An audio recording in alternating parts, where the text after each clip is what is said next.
Si vous entendez du bruit, c'est probablement mon chien qui est en train de faire des conneries, ou de jouer, ou de boire. Voilà, c'est la vie que j'ai décidé de mener. Salut tout le monde, j'espère que vous allez bien. On se retrouve aujourd'hui dans une nouvelle vidéo et vous pouvez voir mes nouveaux cheveux. Première vidéo avec mes nouveaux cheveux. Et d'ailleurs, si vous le découvrez en vidéo aujourd'hui, c'est que vous ne me suivez pas sur Instagram puisque je les ai d'abord présentés sur Instagram. Donc si jamais ce n'est toujours pas le cas, je te mets mon Insta juste là, le lien sera également en barre d'infos. Du coup, sachez que cette vidéo, je l'ai tournée, c'est la 3e fois que je la tourne, pour la simple et bonne raison que la première a été tournée ici même, dans mon fond YouTube, avec le chéri qui travaillait à côté, et c'était clairement pas possible parce qu'en fait on entendait taper sur son ordinateur, bouger des feuilles, etc. Donc bref. Nope. Ensuite, j'ai été du coup relayée dans la chambre. Ce qui s'est passé, c'est que j'ai tourné les vidéos tranquilles et tout, et au montage, en fait, je me suis rendu compte que j'avais du rouge à lèvres plein les dents. Voilà, c'était clairement pas possible. Donc me voilà à retourner cette vidéo pour la 3e fois. C'est pas grave, moi je connais mon sujet par cœur, hein, à la longue. Ah oui, et si je regarde par là, c'est parce que mon chien est par là, et que j'ai très peur qu'il fasse une connerie, comme il en fait beaucoup. C'est normal, c'est un chiot. Donc, aujourd'hui, on se retrouve pour une nouvelle vidéo. Pour ceux qui l'ont vu au titre, on se retrouve donc pour un nouvel épisode de Dans ma boule de cristal, donc ma série sur les différentes méthodes de divination. Aujourd'hui, c'est la première vraie vidéo sur ce sujet, puisque la vidéo précédente, donc l'épisode 0, était, comment dire, une sorte d'introduction en fait. Vraiment, je vous parlais un petit peu de l'origine de la divination, etc. Aujourd'hui, c'est vraiment le vrai premier épisode avec la vraie première méthode de divination que je vais vous présenter. C'est une vidéo que vous avez décidé sur Instagram, c'est vous qui l'avez choisie, puisque comme l'année dernière, pendant le mois de novembre, je vous fais choisir en fait les différentes vidéos qu'il y a sur la chaîne, donc par des sondages. D'ailleurs, du coup, si vous voulez y participer, suivez-moi sur Insta pour choisir les prochaines vidéos. Donc c'est vous qui avez décidé cette vidéo aujourd'hui, donc je m'exécute. Au niveau des méthodes de divination, je vais d'abord en fait vous parler de ce qu'on appelle les mantiques mineures, c'est-à-dire des méthodes de divination qui sont moins connues en fait que les autres, et ensuite, je vous parlerai des mantiques majeures. Du coup, les méthodes de divination, je vais les faire par ordre alphabétique, et donc aujourd'hui, on va parler de l'acutomancie. Est-ce que vous connaissez l'acutomancie? Moi je ne connaissais pas du tout et je suis ravie d'avoir découvert cette méthode de divination. Du coup, pour cette vidéo, je me suis basée sur 2 sites internet qui seront référencés en barre d'infos, ainsi qu'également sur le livre Voyance Code. J'arrête pas de vous en parler. C'est vraiment pour moi une vraie petite pépite si vous vous intéressez à la divination, parce qu'il est très complet. Il va vraiment il va vraiment aborder énormément de méthodes de divination de manière très explicite. Et je le trouve vraiment hyper intéressant, et si vous vous intéressez pas forcément juste aux différentes méthodes de divination, mais par exemple vous vous en intéressez à une précise, notamment au niveau des mantiques majeures, genre l'astrologie, la tarologie, etc. Ça se dit tarologie? Taromancie? Et ben ça en parle, et du coup c'est assez bien expliqué. Vous avez même du coup la numérologie aussi également, pardon. Donc voilà, si jamais ça vous intéresse, j'essaierai de vous trouver un lien en barre d'infos. Après c'est un livre qui est assez difficile à trouver parce que je crois qu'il est plus produit, mais il me semble l'avoir vu en occasion sur Amazon, donc j'essaierai de vous trouver ça. Donc l'acutomancie, c'est un art divinatoire dont les premières mentions en fait ont lieu à peu près au 19e siècle, donc c'est vraiment pas très très vieux. Malgré donc les quelques témoignages qu'on a pu trouver, l'origine en fait de cet art divinatoire est assez floue, assez inconnue. On pense que ce serait en rapport avec les femmes, puisque, on va faire très simple, l'acutomancie en fait c'est l'art de prédire l'avenir, on va dire, avec les choses qui sont pointues. Donc ça va être par exemple des clous, ça va être des épingles, ça va être des aiguilles. Et du coup, on pense qu'en fait, ça a quelque part été créé par les femmes à l'époque, puisque c'était elles qui cousaient les vêtements, et on pense que ça pourrait avoir ce genre d'origine-là. Mais c'est pas forcément avéré en fait. Précisément, en fait, ça consiste à lire l'avenir par un jeté d'aiguilles, d'épingles ou de clous. Le mot, il vient du latin acutus, qui signifie aigu ou pointu, et donc de mansi, qui proviendrait lui du terme grec manteia, qui rappelle à la divination, et ça je vous en avais parlé dans l'épisode 0. Alors il existe deux méthodes qu'on retrouve très souvent pour l'acutomancie. Vous avez la méthode du jeter dans de l'eau. En fait, il faut que vous preniez, toujours avec la main gauche puisque c'est la main du cœur, une poignée de 13, on va dire, aiguilles que vous jetez dans l'eau, dans une sorte de bol d'eau, une coupelle d'eau comme vous préférez, une bassine, ça marche aussi. Si elle s'éparpille bien au fond, dans ce cas-là c'est un signe de bon présage, et si au contraire elle forme un tas, eh ben vous vous en doutez, c'est un signe de mauvais présage. Ensuite il y a donc la technique du jeter entre guillemets sur table, où en gros vous jetez les aiguilles, toujours 13 et de la main gauche, sur une surface plane, ça peut être votre sol, ça peut être votre table, ça peut être votre lit, même si en général c'est quand même pas très plat. Et ensuite du coup les aiguilles vont former des formes, et on va analyser ces formes.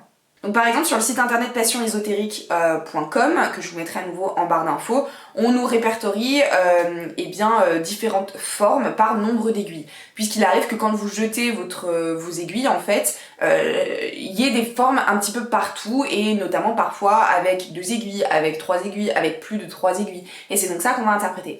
Donc par exemple, les formes avec une aiguille, donc si c'est une ligne verticale, ça signifie donc l'arrivée prochaine d'une rencontre. Les formes avec 2 aiguilles, par exemple si ça forme une croix, donc que ce soit un plus ou alors un X, ça signifie donc une dispute ou la mort. Gay. Si les aiguilles forment un T, dans ce cas-là c'est un signe de soutien et de protection. Si vous avez 2 lignes horizontales qui se suivent, dans ce cas-là ça signifie le voyage. Et si vous avez 2 lignes parallèles et verticales, dans ce cas-là ça signifie la richesse ou au moins le changement.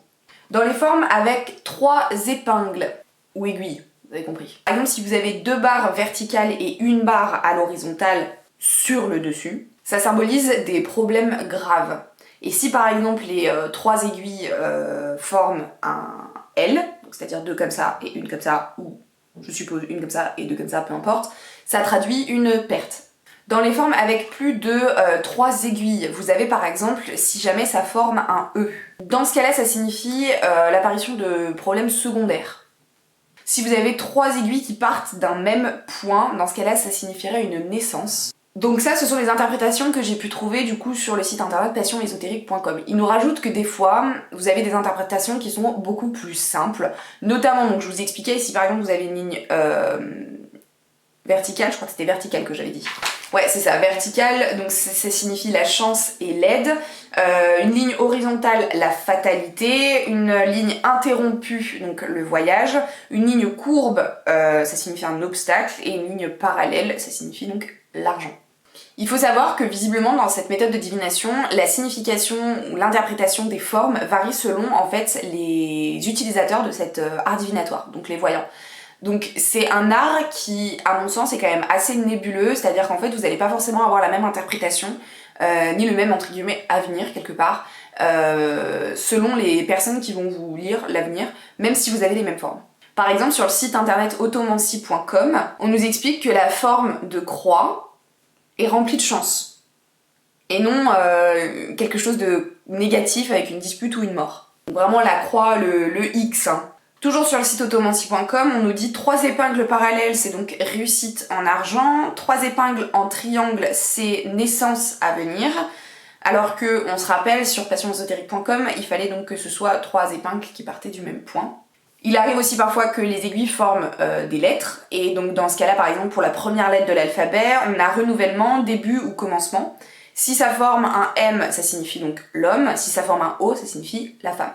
Si vous avez 3 aiguilles parallèles et que celle du milieu est orientée dans la direction opposée aux 2 autres, c'est-à-dire que si vous avez au niveau, enfin, la tête, on va y arriver. Si par exemple vous avez donc la tête de l'aiguille qui est par ici et les 2 autres têtes des aiguilles qui sont par là, dans ce cas-là, ça signifie rupture. Le site rajoute que du coup, l'interprétation la plus difficile est l'interprétation de la mort. Normalement, du coup, on va dire de manière commune, ce serait en fait la forme d'une croix, comme ceci, ou alors d'un crucifix, selon vous le voyez. Dans le livre Voyance Code, on nous explique que vous pouvez, comme beaucoup d'oracles, simplement poser une question qui se réponde par oui ou par non, et ensuite donc jetez vos aiguilles, et selon les tas que vont former les aiguilles, eh bien vous allez avoir votre réponse. C'est à mon sens peut-être beaucoup plus simple que toutes ces interprétations de formes d'aiguilles, etc. Et je trouve que ça c'est un très bon exemple de ce que vous pouvez trouver sur internet, puisque très souvent en fait on ne se base que sur une réponse, on va dire. C'est pour ça que moi, quand il y a beaucoup de personnes qui me posent des questions sur Instagram en me disant oui, comment par exemple est-ce qu'on doit former un cercle, comment je sais pas moi faire un rituel de protection ou des choses comme ça. En général, moi je vous renvoie sur internet pour la simple et bonne raison qu'en fait moi je vais vous donner qu'un seul son de cloche, et c'est pareil quand vous faites vos propres recherches sur internet. Faut faire très attention à bien entrecouper les informations pour éviter justement d'avoir de fausses informations et de faire tristement des conneries. La sorcellerie et l'ésotérisme en général, c'est pas une science exacte, ce qui signifie qu'en fait vous ne pouvez pas avoir de réponse de sur, genre on va pas te dire le rituel de protection c'est de A à Z. C'est pas possible, ça n'existe pas, chacun a des rituels de protection différents pour X ou Y raison. Et c'est à vous de faire votre propre chemin. Moi je n'aurai pas la même pratique que quelqu'un d'autre, et quelqu'un d'autre n'aura pas la même pratique que vous. Et quand vous faites vos recherches, c'est pareil, il faut vraiment entrecouper tout un tas d'informations, vraiment visiter tout un tas de sites différents, quitte à ce qu'à un moment donné, vous y passiez des heures. Mais toute la phase de recherche sera extrêmement importante dans votre pratique. Et d'ailleurs, vous ne cessez jamais de faire des recherches dans votre pratique. Dans la sorcellerie et l'ésotérisme en général, on part du principe que vous ne cessez jamais d'apprendre en fait. Et du coup, il faut continuer vos recherches au biais de livres, au biais de sites internet, etc. Et moi-même, même après 7 ans de pratique, j'en apprends toujours. Et j'en apprendrai toujours toute ma vie. Donc là, moi, ce que je vous donne, ce sont des informations que moi j'ai recoupées, mais peut-être que vous, en faisant d'autres recherches, vous allez en trouver d'autres qui vont soit contredire ce que j'ai dit, soit les affirmer. Et ça, c'est votre travail. Alors donc, une fois votre jeté d'aiguilles, donc 13 aiguilles de la main gauche faites, par exemple, si la plupart des aiguilles sont dirigées vers vous, dans ce cas-là, la réponse de l'oracle est négative. Si en revanche la plupart sont dirigées vers l'extérieur, elle serait positive. Et si dans le cas de figure où vous avez entre guillemets moite-moite, et bien dans ce cas-là, l'oracle est neutre et il va donc falloir analyser plus au-delà par en fait les formes de tas qu'ils ont fait. Par exemple, si vos aiguilles se sont réunies en un seul tas, donc ça veut dire que le problème se résoudra rapidement et que le consultant va vite oublier en fait ce qui l'inquiète. Si en revanche ça fait des petits tas allongés, dans ce cas-là, ça veut dire qu'il y aura différents obstacles qui vont s'opposer au rêve du consultant et il aura du mal à répondre à son problème. Si les aiguilles sont éparpillées sur la table, sans former de tas spécialement, dans ce cas-là, la situation du problème est sans doute très facile en fait, genre vraiment limite l'oracle il est là de dire genre mec t'es sérieux. Et quoi qu'il en soit en fait l'oracle est toujours positif. Ensuite le livre nous parle d'un tas avec une dépression au milieu, c'est en fait un trou, genre comme un volcan, c'est-à-dire comme ça. Dans ce cas-là, la réponse, elle est positive. En fait, le trou du volcan au milieu, parce que j'ai pas envie d'utiliser le terme dépression, représente en fait le consultant qui, par sa force de réflexion, son intelligence, va en fait réussir à résoudre son problème qui, de premier abord, comme ça, peut paraître très difficile à résoudre. Par contre, il faut faire attention, dans ce cas-là, ça va être très difficile de maintenir cette réponse positive en fait. Donc ça veut dire que le problème que le consultant va résoudre va devoir être suivi pour qu'il ça reste positif.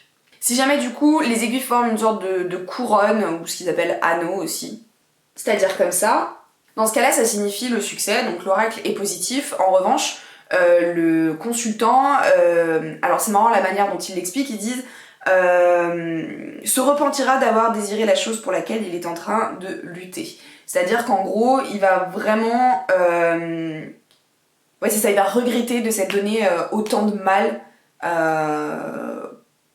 pour ça en fait. Et ensuite la forme de tranchée, donc ça fait comme un long mur assez épais.